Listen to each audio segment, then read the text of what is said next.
coblos nomor 2, coblos nomor 2, coblos nomor 2, coblos nomor 2 terus aja. Cocok ya? Apa yang dibuka, ditutup, bingung nanti. Coblos Nomor 2 langsung. Konkret.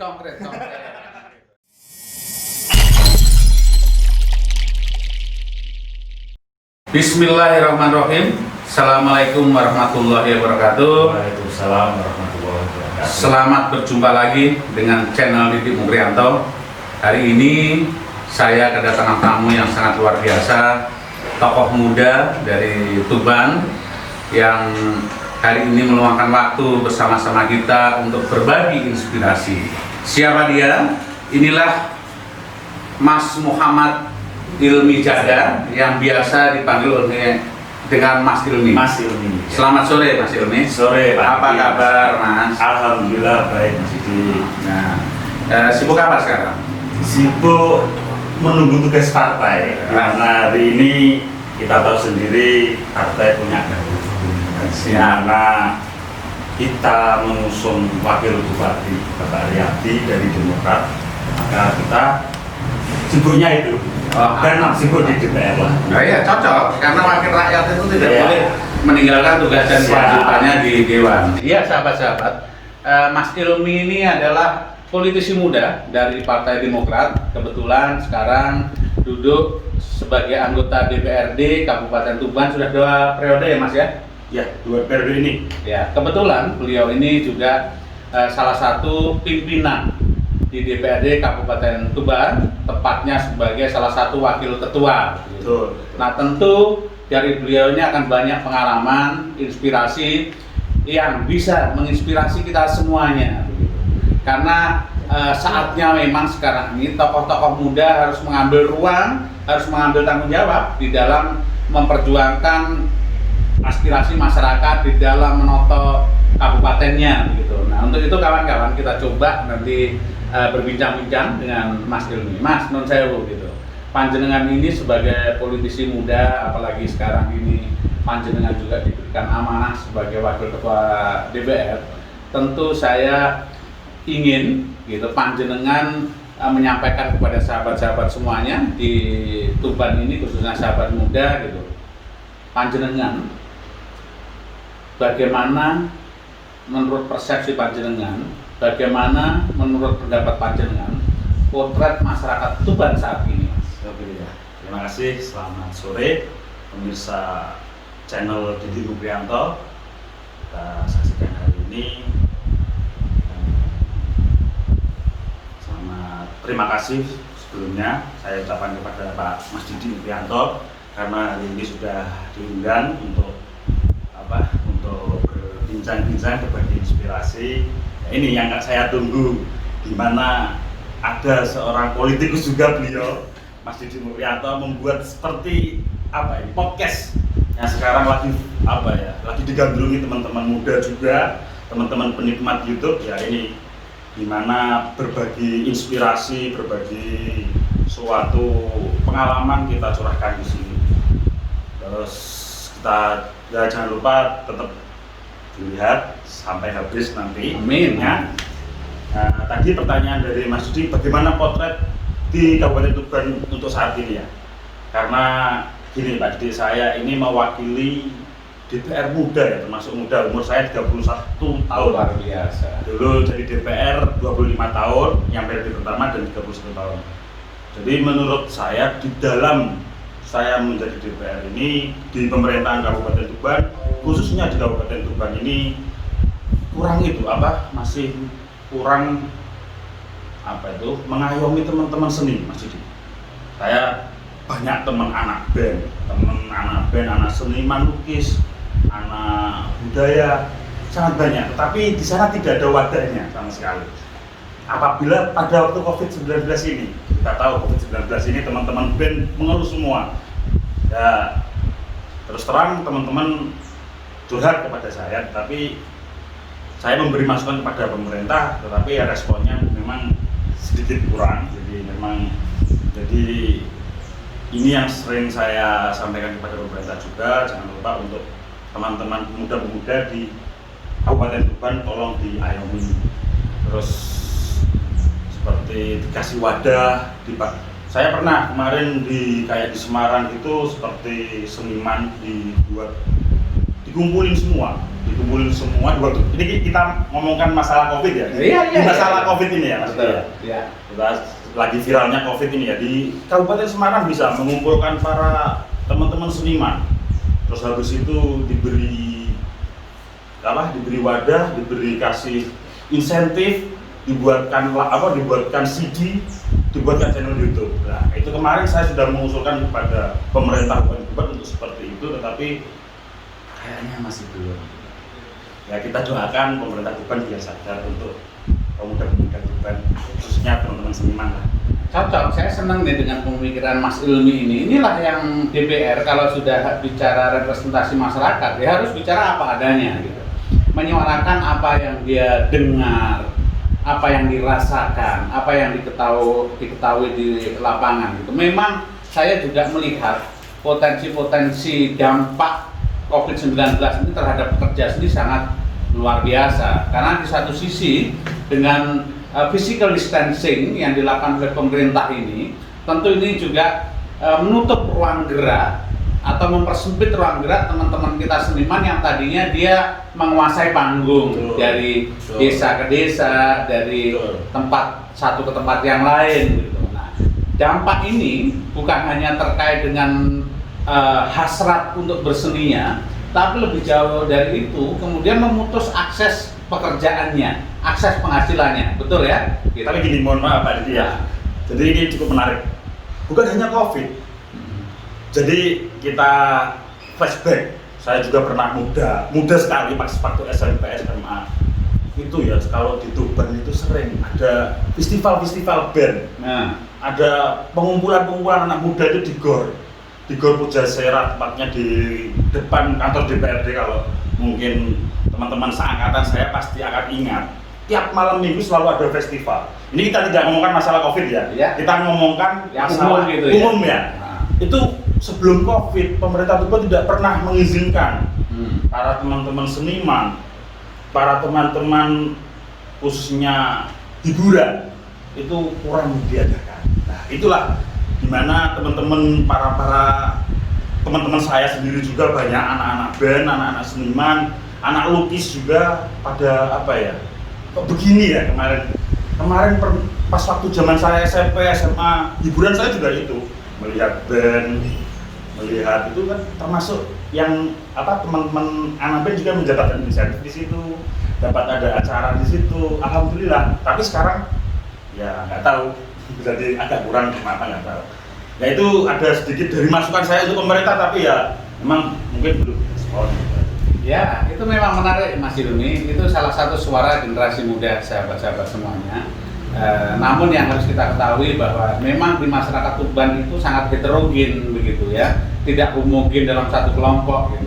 Tuban itu potretnya adalah seperti nasionalisme sama religius yang bertumbuh menjadi satu.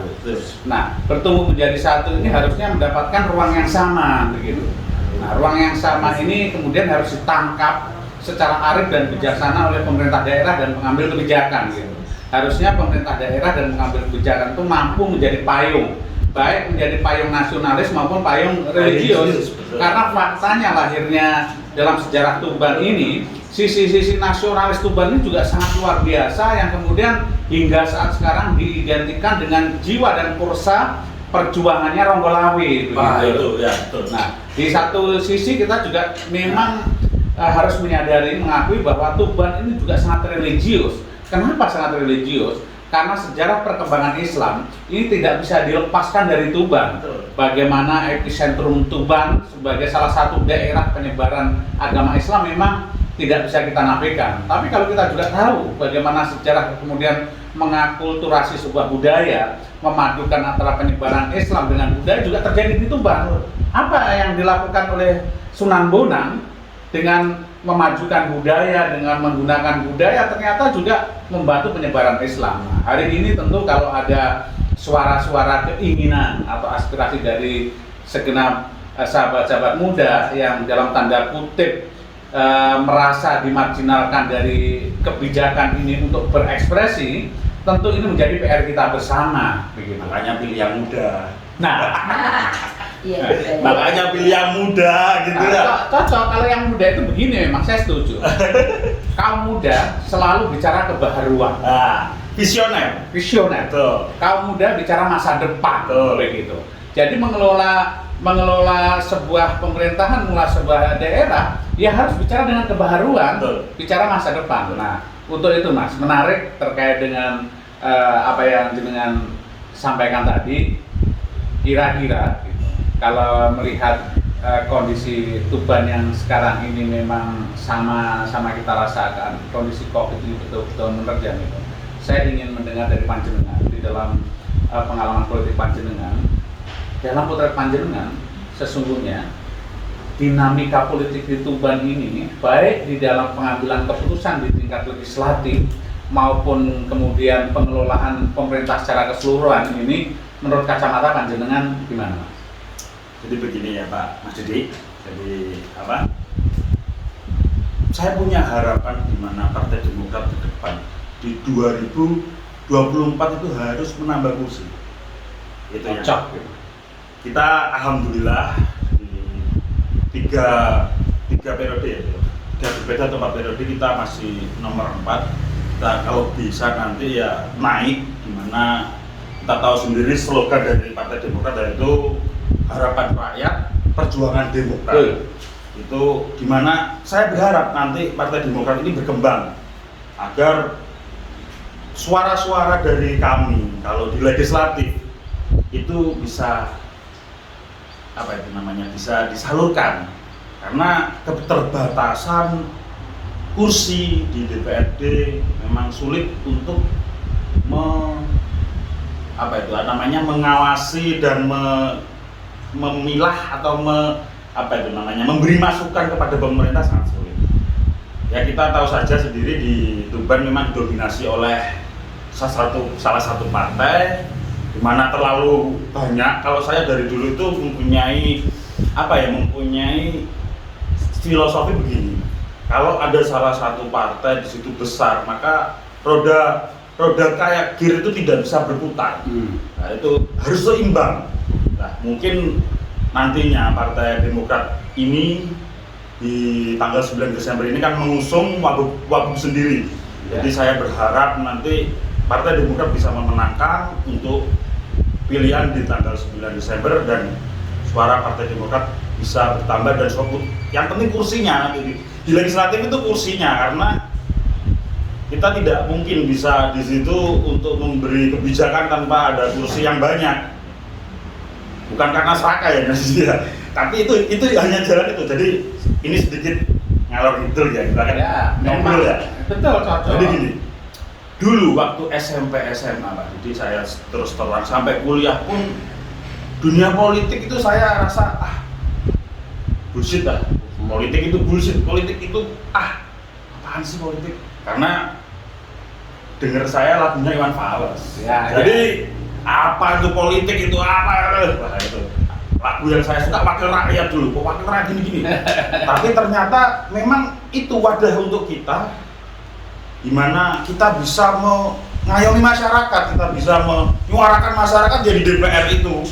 Nah itu, makanya alhamdulillah kemarin sampai dengan 2 periode ini saya dipilih lagi untuk yang keduanya. Saya terima kasih kepada masyarakat Tuban sudah memilih saya kemarin dan mempercayai saya, dan akan terus memperjuangkan rakyat. Dulu saya sangat nggak suka sama politik, organisasi pun saya nggak ikut.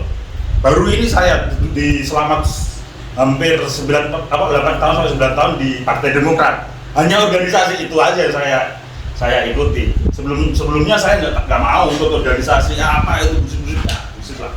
Ternyata emang itu jalannya, dan saya berkeinginan di mana teman-teman para pemirsa, teman-teman muda, tolonglah melek politik. Itu yang paling penting. Meleklah politik, sukalah dengan politik. Meskipun dalam tanda kutip ya di suara-suara di bawah, di mana politik itu gimana itu enggak. Politik itu adalah wadah untuk kita menyuarakan masyarakat, menyuarakan hak masyarakat di bawah. Cocok. Kan begitu Pak Didi? Ya cocok. Ini politisi muda yang brilian melihat potret gitu.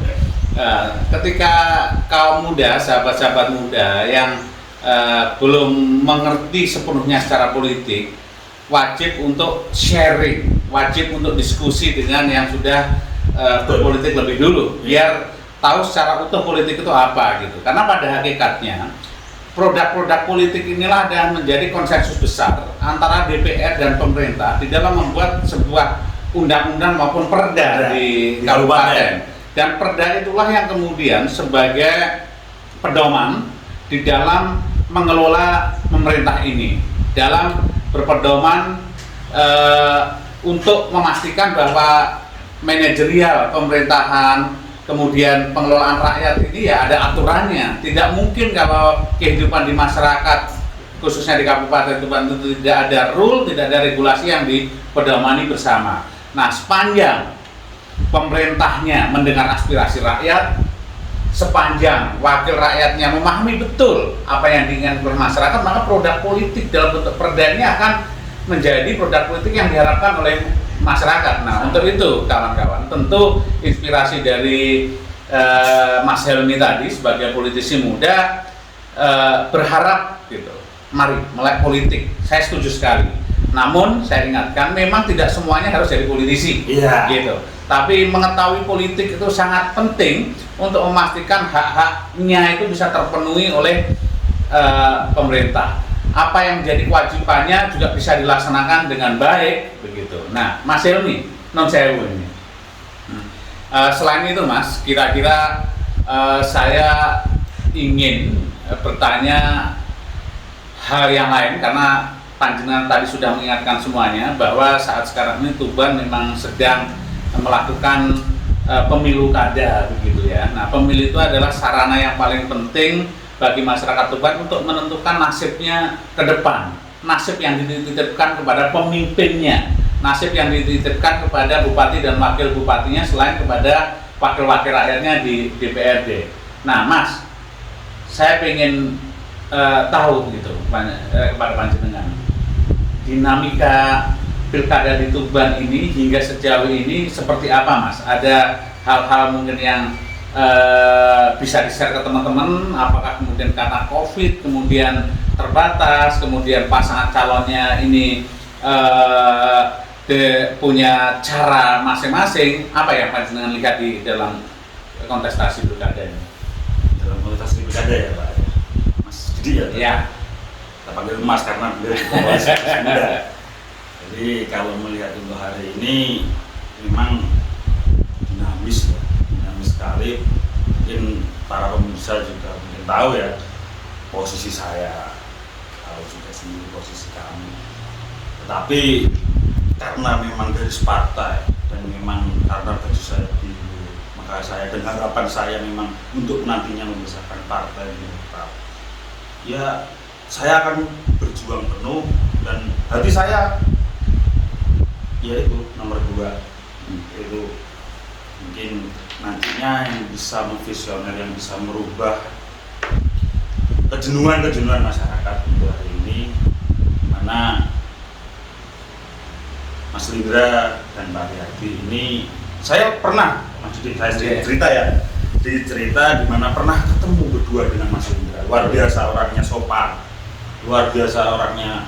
Memang dulu pernah memang kelihatan gimana gitu anaknya, tapi ternyata adik kelas karena adik kelas saya juga 3 tahun, beliau juga sefrekuensi lah, gitu. Sefrekuensi itu, yang mereka sefrekuensi, dimana saya panjang diskusi bersama Mas Lindra itu pernah berdua, beliau mengasih pesan kepada saya. Justru saya di sana malah dijadikan guru, jadikan muridnya. Beliau yang banyak ngobrol ke saya, banyak memberi masukan ke saya, Mas, jadi politik itu yang santun. Karena memang dulu saya terkenal, mohon maaf, selalu sedikit rame lah ya. Sedikit rame lah kalau di legislatif, sedikit rame lah. Tapi Mas Lindra, boleh Mas sampean itu bersuara tapi yang santun. Itu satu kata-kata dari Mas Lindra yang sampai sekarang saya terapkan sampai saat ini, yaitu kata-kata santun itu. Dan saya aplikasikan dengan Pak Ketum, mantan Pak Ketum. Beliau Pak SBY, yaitu politikus yang sangat santun. kita tidak mungkin tidak bisa tidak harus meneladani ya. Harus meneladani itu. Jadi tidak boleh ditolak ya itu. Tidak ada politik seperti Pak SBY, tidak ada sampai sekarang yang santun di pidato sangat santun. Nah, itu yang saya lihat di Tuban saat ini. Yang calon kita ini Mas Indra, dan kebetulan Mas Yadi saya juga sudah pernah ketemu, beliau mempunyai komitmen besar untuk Partai Demokrat dan saya makanya yakin ke depan dan saya akan totalitas untuk membantu dan memenangkan nomor urut 2 Mas Indra dan Riyadi. Di masa pandemi ini memang terbatas, para calon terbatas, makanya kita teman-teman kader Demokrat ataupun masyarakat Kabupaten Tuban, ayo kita pilih calon pemimpin yang sopan, yang santun, itu tadi yang saya bicarakan, tolong pilih itu.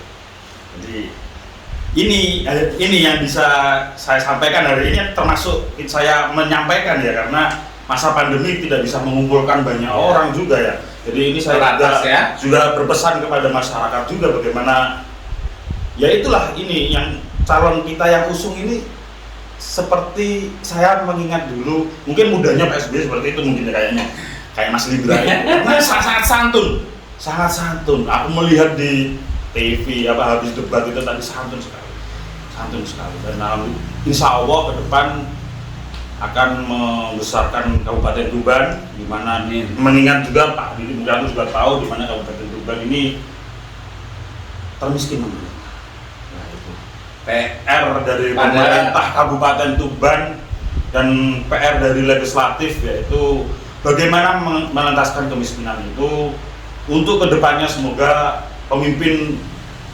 yang terpilih atau alhamdulillah yang nomor 2 yang menang akan bisa menuntaskan kemiskinan. Ya, masa sangat miris. Apalagi ngomongin kemiskinan tambah panjang nanti. Apalagi Mas Ilmi. Ya. Satu sisi kemudian orang yang tidak memahami secara utuh Tuban. Tadi Panjenengan menyampaikan bahwa di sisi lain kita tidak tutupi bahwa masih banyak masyarakat yang harus mendapatkan kebijakan lebih dari pemerintah. Gitu.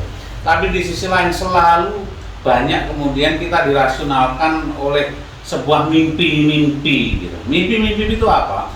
Tuban ini daerah minyak. Tuban itu sumber daya alamnya luar biasa. Tuban ini investasinya luar biasa. Tapi di sisi lain kita melihat masyarakat seperti yang Mas Ilmi sampaikan bahwa masyarakat di bawah ini Masya Allah gitu. Gapnya terlalu tinggi antara yang elit dengan masyarakatnya. Ini memang saya potret hal itu sama Mas. Maka berhentilah para penguasa, para pejabat, para investor yang kemudian hanya bisa mengagung-agungkan investasi, menjual investasi untuk sesuatu kebutuhan pragmatis gitu.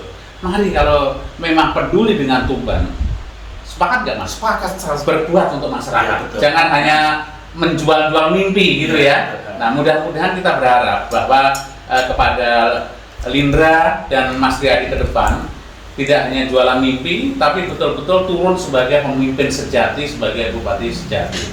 Nah tadi menarik itu bupati yang turun itu menarik itu. Ya. Tadi bupati yang terus turun itu menarik. Tadi menarik yang disampaikan Mas Ilmi. Memang sahabat-sahabat Tuban, saya menyadari betul gitu.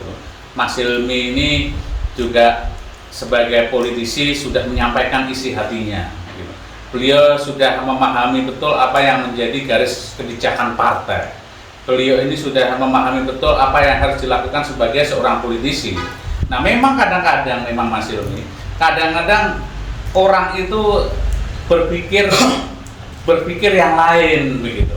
Nah apa iya satu sisi Mas Ilmi itu sebagai politisi Demokrat, kemudian bapaknya maju sebagai calon wakil dari pasangan yang tidak diusung oleh Demokrat begitu. Tapi beliau sudah lugas menyampaikan kepada kita bahwa kepentingan partai, garis partai secara politisi beliau sudah bisa menentukan sikap begitu. Nah, menurut saya Mas, masyarakat sudah terang nih dari Panjenengan. Tapi saya pengen gitu, Panjenengan juga apa betul bahwa Panjenengan sebagai kader itu memang itulah yang harus Panjenengan perjuangkan dan akan jenengan yakini ke depan, karena itu saya tidak bicara kepentingan yang pragmatis, tapi kita kepentingan untuk yang lebih besar, untuk partai kita gitu. Kita kembali lagi tuh, ya Mas Didi ya, kembali lagi. Mohon maaf saya sedikit memotong, kembali lagi di mana harapan rakyat, apa? Harapan rakyat perjuangan Demokrat. Harapan rakyat perjuangan Demokrat. Kita kembali lagi tadi yang saya omongkan. Saya mempunyai harapan di mana nantinya Partai Demokrat bertambah kursi. Bukan karena pemirsa juga harus tahu terus nanti punya pikiran wah Demokrat serakah dengan kursi banyak. Bukan gitu.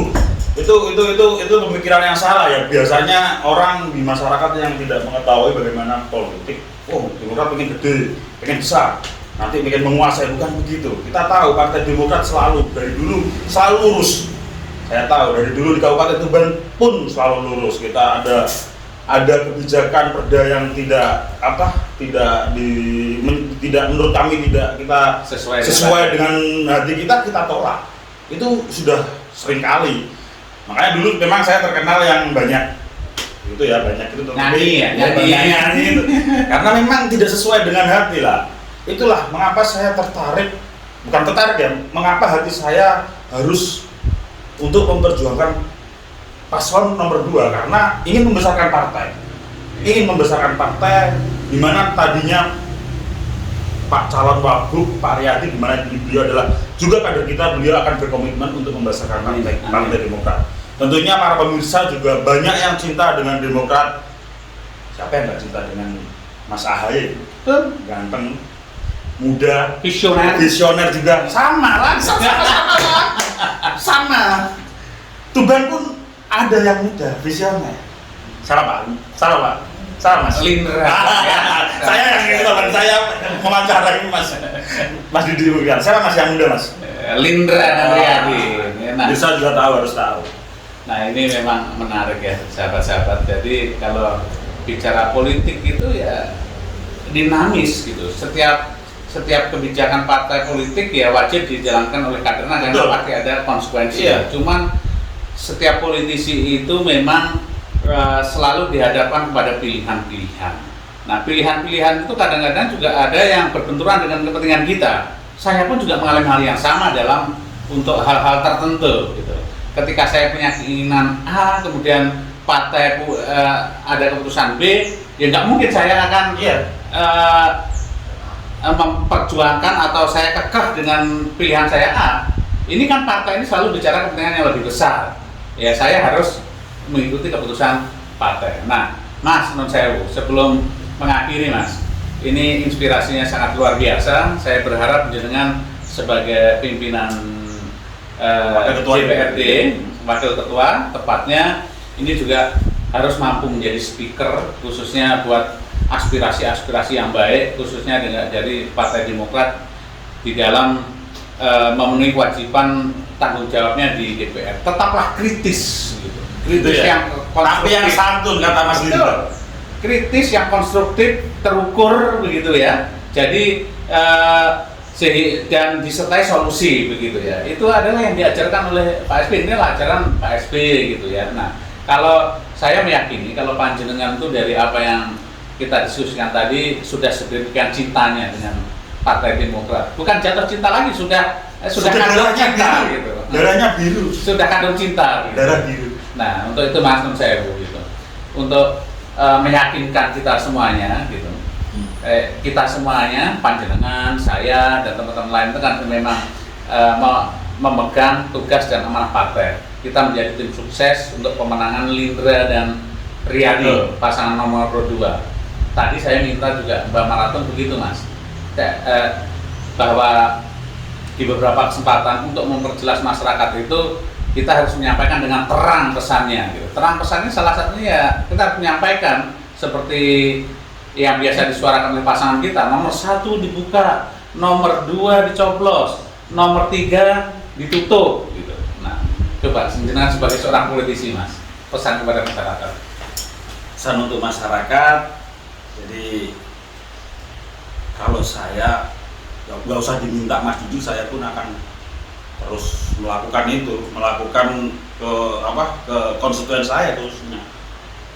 Kemarin di 2019 saya alhamdulillah terpilih dengan hampir 6.000 berapa suara, dan nantinya itu sebagai apa itu nantinya mesin juga nantinya untuk memenangkan nomor 2. Jadi pilihlah calon yang visioner, pilihlah calon yang muda, pilihlah calon yang, karena ini harus ada perubahan di kabupaten kami. Kabupaten Tuban harus ada perubahan. Ya, pilih nomor 2, coblos nomor 2. Kalau tadi katanya Mas Didi suruh bilang gitu, saya nggak mau. Buka nomor coblos nomor 2, coblos nomor 2, coblos nomor 2, coblos nomor 2 terus aja. Cocok ya? Apa yang dibuka, ditutup, bingung nanti. Coblos nomor 2 langsung. Konkret. Coblos nomor 2 masukkan. Gitu. Selesai. Nggak usah dibuka, dicoblos, ditutup. Tidak. Nomor 2 gitu. Cocok. Tas lagi Mas. Demikian sahabat-sahabat, kita ngobrol dengan Mas. Sebenarnya pengen lama saya Mas Didi. Kayak 1 jam gitu, 2 jam nggak bisa gitu. Jangan. Nanti inspirasinya nggak terbagi. Nanti saya berharap ini kan pertemuan awal bukan pertemuan terakhir. Iya. Nanti masih ada para pemirsa, jangan lupa subscribe dan like channel Didi Mukrianto. Banyak yang melihat, lebih banyak kita melihat inspirasi, melihat bagaimana politik itu, bagaimana cantiknya, seninya politik itu bagaimana. Tadi saya kembali lagi tadi bahwa suara rakyat ya hanya itu lewatnya, nggak ada lagi. Ya hanya dengan partai politik. Maka jangan anti dengan partai politik. Cocok. Dan jangan lupa 9 Desember 2020 coblos nomor 2, oke? Cocok.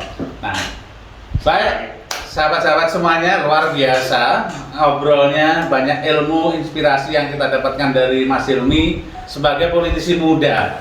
Saya mengendorse dan mengajak segenap sahabat-sahabat politisi muda, mari kita mulai politik seperti yang disampaikan.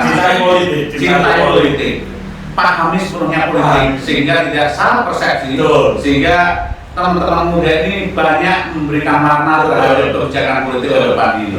Demikian sahabat-sahabat semuanya, inspirasi dengan Mas Hilmi, dan insya Allah ini bukan pertemuan awal untuk berbagi inspirasi. Ke depan kita akan gali lagi lebih banyak inspirasi dari Mas Hilmi. Tapi sahabat-sahabat, politisi Mas Hilmi ini, politisi muda ini, suaranya juga nggak kalah emas. Nah, jangan buru-buru ditutup ya. Setelah ini beliau akan menyumbangkan suara emas. Cek itu. Terima kasih teman-teman. Wassalamualaikum warahmatullahi wabarakatuh.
Suara ngomong ke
Tak